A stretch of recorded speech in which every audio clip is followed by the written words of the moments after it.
So we're driving about 5 or 6 hours from our house to go camping in Central Oregon area. We found this campground that's about 30 minutes from a main road, which is another 30 minutes from any like town or whatever. So not too far off the beaten path. There's this trail at the campground. We started walking down there with the dogs. There's a little river on the side. They're running in and out of the river and the trail. Mind you, there's like nobody here. So they're off leash running around doing whatever. My dog Argo is absolutely a water dog through and through. He will run down every water access point that he can, and he's running up and he's chasing his friend, and his friend's running away and doing the same thing. At one point they're down in the river. Argo's friend Lexington takes off running down the trail. Argo's following him, and there's a log in the way between the river and the trail. I'm not sure exactly what Argo did. I do know that Argo had jumped over the log, and then he let out the loudest scream / whimper whine I had ever heard, and then he was hopping on 3 legs and picking up his front, I believe it was his front right leg, and he's limping to me crying, but he like wouldn't put any weight at all. He just had his paw up in the air. It was hurting. I panicked, ran to him, was checking his paw. I thought he had broken his leg. I had never heard him scream like that before, so naturally I went to worst case scenario. And he wasn't putting it down on the ground either, so I thought something was really wrong.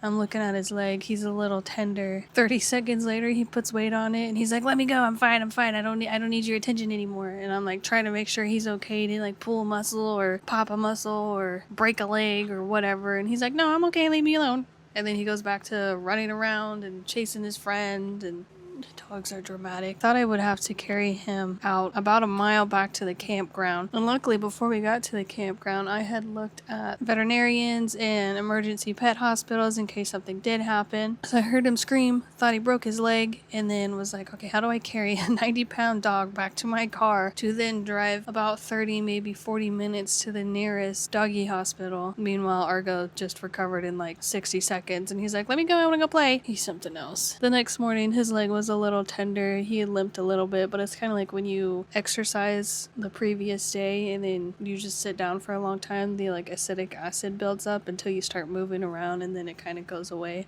I think that's why he was like that. He had no issue hiking. He had no issue continuing to run around, eat sticks, play in lakes. We found another lake, but it was after we had gone to 2 previous lakes. The first lake, there was like a hill all the way around it, so there was like no good access points except for at the parking lot.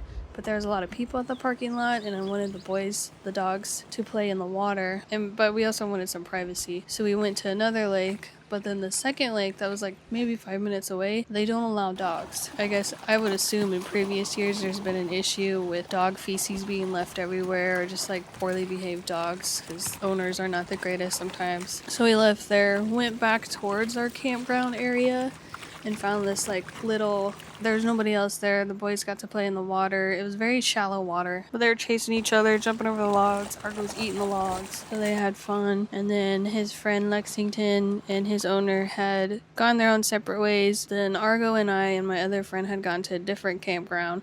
This one was very popular, but it's open year round, and I do plan to go back there this summer. It's pretty cool. There's a little island in the middle of the lake that you can camp on, so I want to do that. Take out the canoe, bring Argo, and go camping over there. But we went over there. I took him on a walk later in the day. I usually just walk around the campgrounds, because if you walk around campgrounds, you can easily get like 2 to 3 miles in just walking all the loops, and this is one of those bigger campgrounds, so we would have been able to do that. But Argo wasn't feeling it. He didn't want to walk. He kept trying to get me to turn around and go back to our campsite, so that's what I did. I have a big SUV, Ford Explorer, and the back is purely just for him, so on a lot of our trips or camping trips, he'll kind of stay in there as like a portable doggy crate, and he's got plenty of room and stuff back there. And we got back to the campsite, and he was asking to go into the car, so I opened it, let him inside, gave him some food and water, and then he took a big old fat nap. And then I wanted to continue exploring, so I went back to the other side of the campground, because there was a couple trails that went down to the lake shore. I went down there, and I had just gotten my current phone. I just got it not too long ago, and I wanted to play with it because there's a really good camera on it. It's the iPhone 16, and the iPhone cameras are really good for like landscape photography and photos, so I wanted to play with that. And it was like getting to be around sunset time, and sunset in the mountains is always my favorite. There's always like pinks and purples and oranges. Got some good footage of the sunset on the mountain in the distance. There's a couple of ducks along the shoreline and they're just like picking through the little pebbles and stuff, eating. There's a couple babies too. They're very cute. I really do like the crispiness on the cameras, on the iPhone cameras. So I was playing with that and I got a lot of footage of different ducks and birds and stuff. It's pretty cool.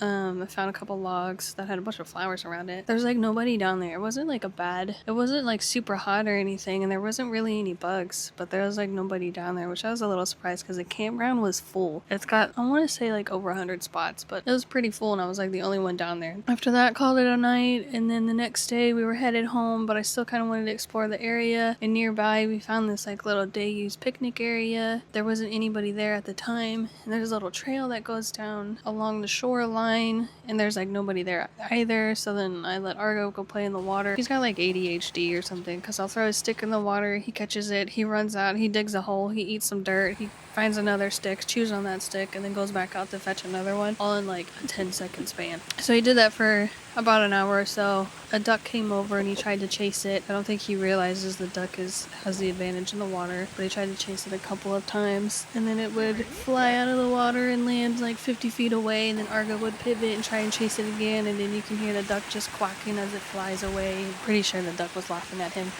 but he's like, I'm determined to get it. He did not get it. He thinks he's so sneaky.